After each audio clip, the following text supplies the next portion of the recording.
importante da estrutura e do pessoal da polícia no controle do crime, a gente vai conseguir uma mudança institucional mais importante da atual. Mas a política reclama para a polícia como se a polícia fosse um quiosco polirrubro. A polícia está para tudo aquelas tarefas que o governo e o Estado não conseguem fazer. Então, a gente coloca como um chiclete.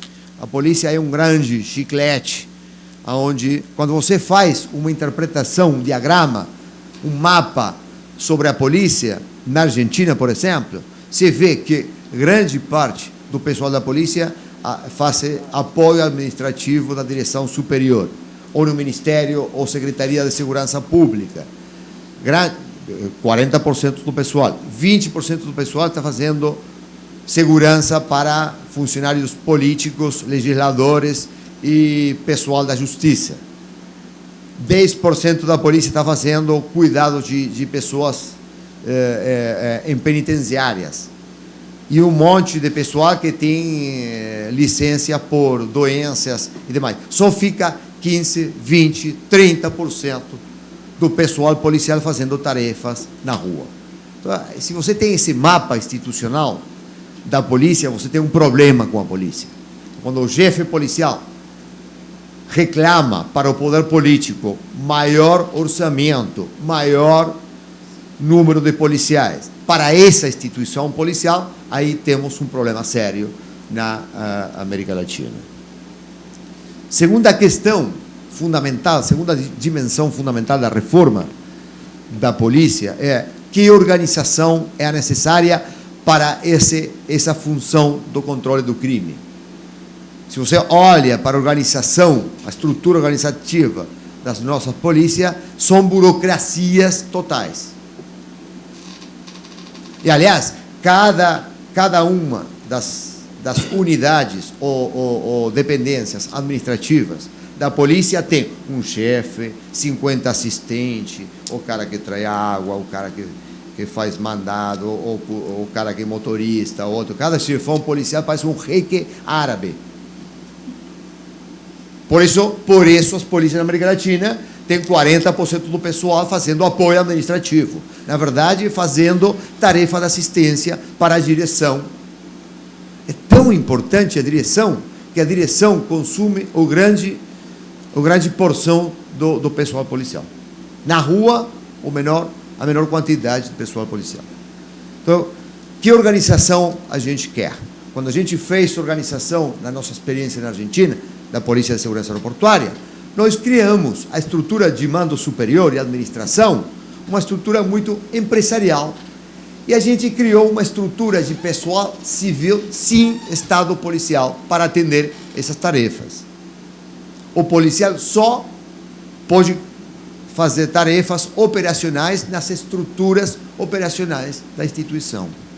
E essa divisão de estrutura, para a gente foi muito importante, porque nós conseguimos que hoje a Polícia de Segurança Aeroportuária, única polícia na Argentina, que tem 20% do pessoal não policial, especializado em direção superior de segurança e policial, e administração geral da polícia, 20% façam tarefas de direção e administração, e 80% do resto da instituição, que é policial, fazendo tarefas operacionais. E, aliás, a gente criou, dentro das unidades operacionais, unidades administrativas pequenas, para que o pessoal operativo das unidades não façam tarefas administrativas. E a gente neutralizou esse monstro com cabeça grande, que são as organizações policiais na América Latina, que tem uma sobrelotação de pessoal na cúpula da instituição e pouca gente na rua fazendo a tarefa mais importante, porque o discurso oficial da polícia tradicional é: a polícia é a instituição para o controle do crime, mas quando você olha bem para essa instituição, o controle do crime ocupa um 20% do orçamento, um 30% do pessoal, um 20% da estrutura operacional. Então, na verdade, não é uma instituição para o controle do crime, é uma instituição para atendimento do poder político. É como se a gente tivesse uma fábrica que produz alguma mercancia e o pessoal da linha de produção e de comercialização é o 20% da empresa. O 70% da empresa são gerência, assistente de gerência, funde. Essa empresa quebra, mas a polícia estadual não quebra. A sociedade paga, sem problema. Mas não estou falando do Ceará, estou falando da América Latina. Terceira dimensão fundamental, e é uma sequência lógica, é a profissão policial. Que tipo de policial a gente quer para aquela função e para aquela organização? Se a polícia está para a função de controle do crime, a organização tem a ver com a profissionalização do controle do crime, você precisa de um tipo de policial. Por exemplo, é muito comum nas polícias da América Latina que a carreira dos policiais seja uma carreira comum para todo o serviço e especialidade. Então tem um policial que começa numa viatura fazendo policiamento na rua, segurança preventiva. 10 anos depois o cara vai para uma unidade de investigação sobre o narcotráfico, e quando já vira um gordinho com barriga grande pela cerveja, vai para o controle interno, porque o cara já não dá para caminhar na rua, e se o cara dirige bem moto, passam para a nova unidade de controle motorizado do crime na rua, e vai mudando na vida inteira institucional por um lado e por outro. Isso é considerado nas polícias da América Latina como uma coisa boa, porque o cara sabe de tudo, ou a mulher polícia sabe de tudo, sabe um pouquinho de policiamento na rua, investigação, controle interno, manutenção de ordem público. E, na verdade, esse policial é um policial que não sabe profundamente nada. É um policial desprofissionalizado. Não tem especialização. A problemática criminal é tão complexa que precisa uma intervenção muito especializada. E essa especialização necessita, fundamentalmente, de um policial que faça carreira, um perfil determinado. O policial de operações especiais não é a mesma coisa que um policial de manutenção da ordem pública.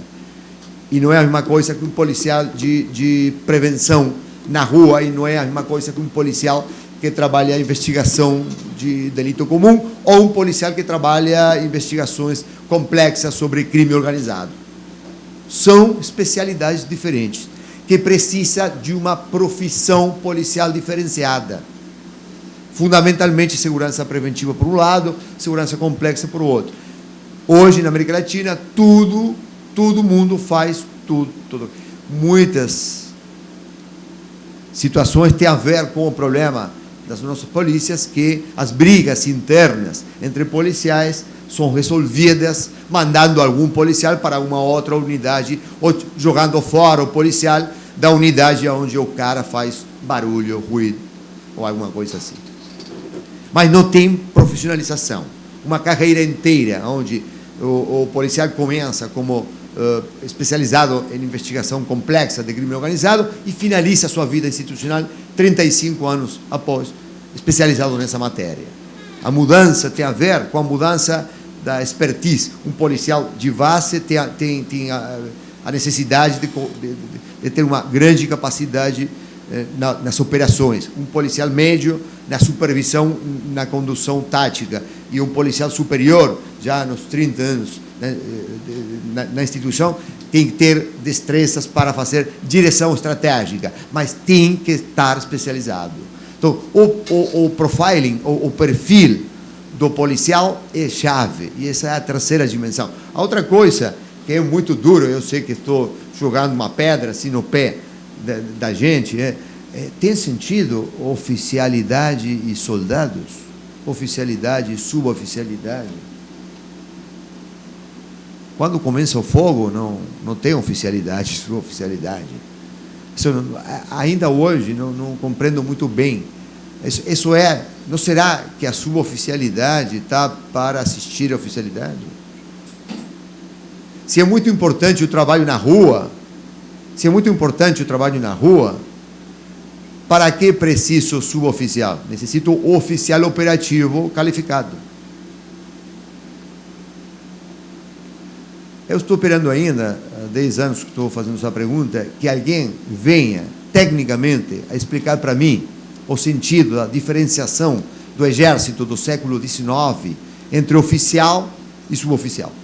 Estou esperando que alguém debata comigo, tecnicamente, por que as polícias têm que ter. Isso mais caro, tem uma dotação maior, não tem profissionalização, não é um bom negócio para a polícia isso. Mas você fala de tirar fora a oficialidade e suboficialidade e fazer na polícia um corpo muito profissionalizado, de oficialidade única, onde tenha separação por especialidade, e isso é subversivo, isso é guerrilha institucional para o mando habitual das polícias. Mas, na verdade, o suboficial é uma pessoa, uma mulher, um homem, que o Estado forma em 3 meses e joga na rua para fazer qualquer coisa. Esse é o negócio. O oficial é a nobreza da polícia. É o mando superior, é o cara que vai dirigir na guerra, porque essa é a cultura, na guerra, é o cara que estava no monte, olhava as unidades se desplegar no campo de batalha e ia fazendo a transmissão de ordens. Mas o sentido no trabalho com a gente na rua, do controle do crime, a especialização do controle do crime, não tem sentido. Senhores. Então, essa terceira dimensão, que tem a ver com a profissão policial, é uma derivação da função policial, da organização policial. E se a gente tem alguma grandeza de cabeça e faz uma distinção, porque a pergunta que eu faço é: para que formar um policial durante anos numa especialidade de controle do crime, se depois esse oficial ou suboficial vai parar numa organização administrativa da polícia? Para quê? Para que conformar um policial treinado com uma qualificação especializada nas intervenções investigativas, preventivas, de manutenção da ordem, se depois esse policial, grande parte da sua carreira, vai parar numa unidade administrativa e faz tarefa de escritório? Qual é o negócio financeiro do Estado em poupar, em gastar grana, em formar um policial para a rua que passa a vida inteira fazendo tarefas administrativas? A pergunta mais importante é: para que um policial administrativo precisa um jumbo? Não será melhor pensar uma estrutura de pessoal especializado por tarefas policiais, mas também a diferenciação entre administração, direção superior e tarefas policiais, e ter 2 tipos de pessoal na instituição: pessoal civil e pessoal policial, propriamente dito, dentro da polícia? Polícia, sabe por quê o mando superior na América Latina não quer pessoal não policial na instituição? Para ter o controle militarizado do subordinado. Se o subordinado não tem estado policial, não tem controle sobre ele. O mando superior tem o problema da sindicalização, aí já está na porta, batendo a porta, a sindicalização do pessoal que não é policial, e tudo isso, barulho grande. Então, aí, o conservadorismo dos chefes policiais é muito grande. Mas, para o Estado, vocês têm que fazer contas. Quanto custa essa polícia? Quanta grana o Estado, a sociedade, coloca nessa polícia com esse mapa?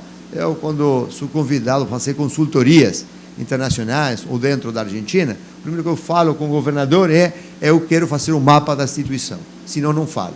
Senão, não começo.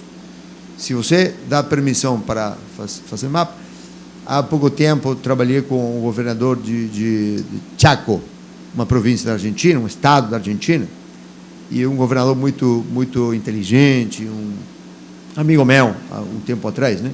E ele falou para mim, eu estou com um problema, Marcelo, tenho roubos e narcotráfico.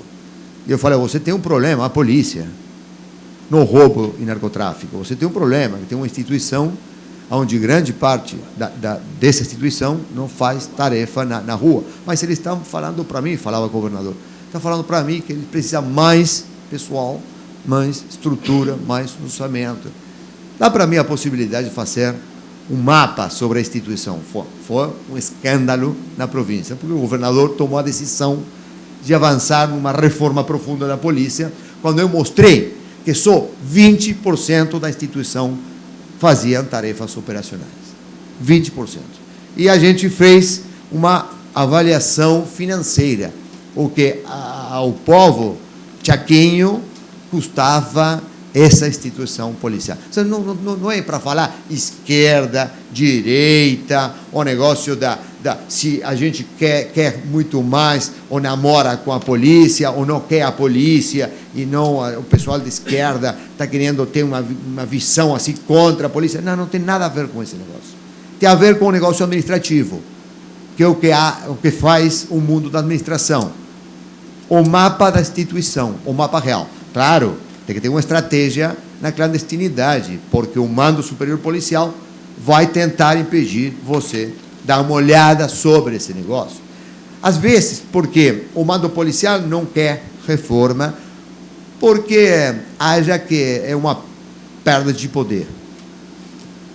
De poder político, de poder institucional e de poder econômico também. Mas isso é outra coisa, né? Quarta dimensão, a educação. Muita gente na América Latina acha que a reforma policial começa com a educação. É o primeiro, mais bonito, academia. Desculpa, não estou fazendo crítica alguma a nenhuma situação que não conheço. Mas o primeiro é a academia.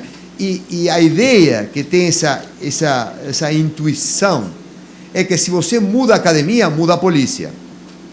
Ainda não conheço na América Latina um só caso, onde você mudou a academia e terminou mudando a polícia. Por quê? Claro, porque você não pode reestruturar o formato da educação policial se primeiro não sabe que polícia você quer. A formação é formação para uma polícia. Vocês conhecem médicos que são médicos para qualquer coisa? Você, para ser médico, fica na academia primeiro, na universidade, um tempo longo. No finalzinho da universidade já tem alguma especialidade indicativa, mas quando você sai da academia, vai para o hospital e faz o que meu país fala residência, não sei se fala assim aqui, uma passantia profissional, né? Então, numa especialidade, já entra numa especialidade, você aprende o ofício, a profissão da medicina no hospital, na prática e numa especialidade. Tá? A academia policial não. Então, a medicina tem um sentido de especialização e de prática. O importante não é que o médico saiba de filosofia social, que tenha basamento filosófico sobre humanidade, e que conheça sobre conhecimento universitário, sobre sociologia, porque a saúde tem a ver com a configuração do homem, da mulher. Não, tem que saber de medicina, na prática. Hoje, nas nossas academias policiais, ficou de moda que o policial não saiba do trabalho policial, mas saiba da academia. Mestrado em ciências sociais. Que bom policial, né? Agora, depois, esse policial, quando fica na rua, não sabe fazer uma preservação de cena, não sabe fazer uma interrogação, testemunha, não sabe fazer uma pesquisa de sistematização de informação, não sabe fazer o trabalho policial, mas sabe de criminologia crítica. Então, essa coisa que virou de que se você tem um policial universitário, tem um bom policial, na medicina não é assim. Você tem um bom médico na medida que o médico saiba da medicina, no hospital, na prática e na especialidade.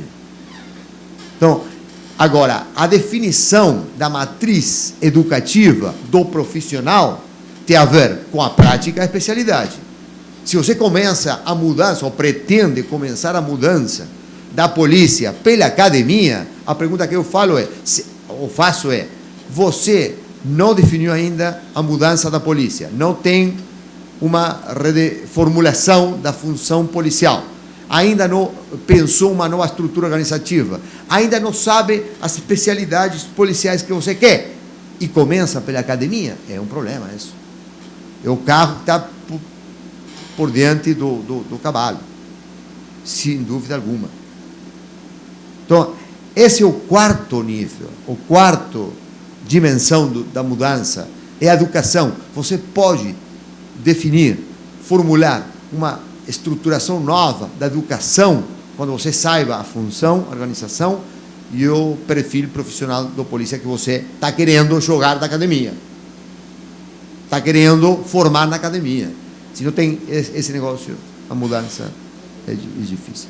E o último são as estruturas de controle da polícia.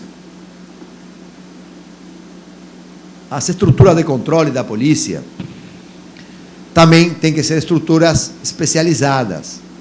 Controlar um polícia que trabalha em narcotráfico não é a mesma coisa que controlar um polícia que trabalha na rua em prevenção.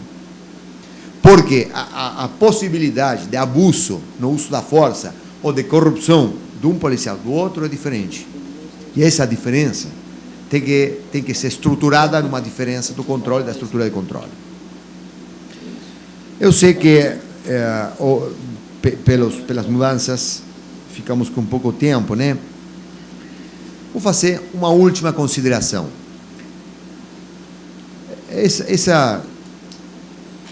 Até aqui, o que eu estou querendo colocar é tomar cuidado com o conceito de reforma policial. Se você não mexe nessas 5 dimensões, você não está reformando a polícia. Você está fazendo mudanças parciais, com boas intenções, com bons objetivos. Não estou falando que não seja importante avançar em algum objetivo parcial. Só estou falando que você não está repensando a instituição policial. Se você não mexe como a polícia faz, eu falava com alguns companheiros sobre a polícia na América Latina. A semana passada a gente trabalhou na Venezuela. Se você vê o que a polícia na América Latina hoje, massivamente, está trabalhando, é roubo na rua e homicídio doloso na rua. Por quê? Porque esse é o crime que tem demanda social, que é um problema político, que a sociedade faz demanda sobre esse negócio para a sociedade, fundamentalmente da classe meia e classe alta, que tem capacidade para fazer agenda pública. Os setores populares da nossa sociedade não têm capacidade para marcar agenda pública. E esses setores populares não têm possibilidades de colocar o negócio na política. Então, a política só mira o que a mídia ou que os setores médios e altos da sociedade têm capacidade de articular politicamente. E o problema para os setores médios e altos da nossa sociedade são roubos e homicídios. Mas os problemas criminais na nossa sociedade não são roubos e homicídios só, parcialmente. Hoje as polícias estão trabalhando na tática da ocupação territorial e na tática da prevenção situacional massivamente. Ou seja, se eu faço uma ocupação inteligente e abrangente do espaço público, câmeras, viaturas inteligentes, mecanismos de precinto, tudo para impedir a comissão de delito. Se vocês prestarem atenção, o eixo da prevenção situacional são setores médios, bairros de setores médios, bairros comerciais, lugares turísticos, não é a sociedade toda. O que acontece na favela não interessa muito. A política, a sociedade média e alta, a mídia, isso não forma parte da agenda. Agora, em alguns estados, a preocupação do que acontece nas favelas, como no Rio de Janeiro, porque tem um Mundial e Olimpíada, mas não porque tem necessidade de integrar a sociedade para as regulações sociais. Não é uma política de inclusão, é uma política da necessidade. Eu acho que é uma iniciativa muito boa, tudo bem, mas o motor da iniciativa é outra. Agora, o negócio grande na América Latina é a ocupação do território, controle do território. Isso pode ser efetivo para impedir algum crime, mas não resolve a problemática criminal. Não trabalha sobre as condições do crime, não trabalha sobre a problemática abrangente do crime. Por exemplo, a preocupação da classe média é o roubo de carro. Exemplo, só exemplo. Roubo de carro. O carro massivamente é roubado para quê?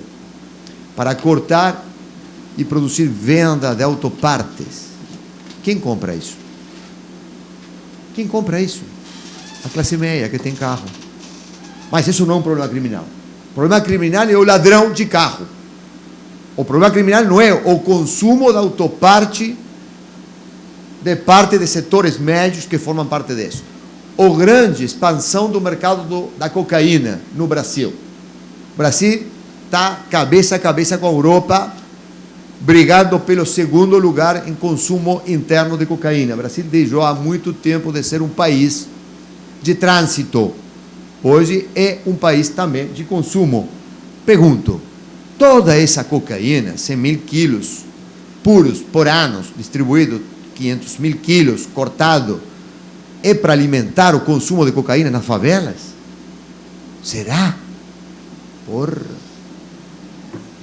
Ou será para alimentar o consumo dos setores médios e altos da sociedade brasileira? Ou seja, ali tem setores que participam alimentando o fruto do crime, mas que esses setores não estão estigmatizados como vinculados à atividade criminosa. Então, quando a polícia trabalha só roubo, furto na rua e homicídio doloso na rua e joga fora da agenda os mercados ilegais e a proteção estatal, em grande medida, na América Latina, através da polícia, das redes criminais que estruturam os mercados ilegais, ali temos uma polícia torta se fala? Torta, que tem uma polícia que só vê com o olho. É uma polícia classista, claramente. Então, o perfil dessa polícia nunca foi colocado como um problema. Quer segurança na situação da América Latina? Temos que trabalhar mercados ilegais e a proteção estadual dos mercados ilegais. E o negócio da concernimento no meu país, narcotráfico, roubo de carro, trata de pessoas para exploração sexual e roubo de mercadorias em trânsito, são 4 mercados desenvolvidos de altíssima rentabilidade, protegido pela polícia. Não acontece sem policiais. Mas o problema da polícia argentina, roubo, furtos na via pública e homicídio doloso. Violência doméstica, violência de gênero, isso também, fora da agenda. Não tem, isso está fora da agenda. Então, quando a gente vê essa problemática, olha, porra, reforma policial, se a gente compra câmeras de segurança, viaturas, amplia a dotação de pessoal, você está fazendo uma reforma muito positiva. Sem colocar, sem problematizar, é isso que eu estou falando. Isso não é reforma policial. A gente pode chamar outra coisa, mas isso é incrementar o sistema atualmente vigente. Não é colocar o negócio. Se você vê a quantidade de unidades que tem a polícia e de pessoal na polícia da América Latina, na estrutura operacional, a parte mais importante é controle de segurança pública na rua, através de patrulhamento, e manutenção de ordem pública em batalhões, como falam aqui, nós falamos corpos de infantaria. E pronto. E as áreas de investigação do crime organizado são bem pequenas. Não interessa, isso não faz problema, não está na agenda, não forma parte da preocupação da segurança pública do governo e da polícia. Ali tem uma polícia muito, muito seletiva, muito parcial. O último que eu vou colocar é uma pergunta que eu deixo assim aberta, hein? Por que, então, na América Latina, que há 20 anos, todo mundo está falando da reforma da polícia, não se fizeram reformas policiais? Essa é a pergunta, para mim, mais importante, que faz as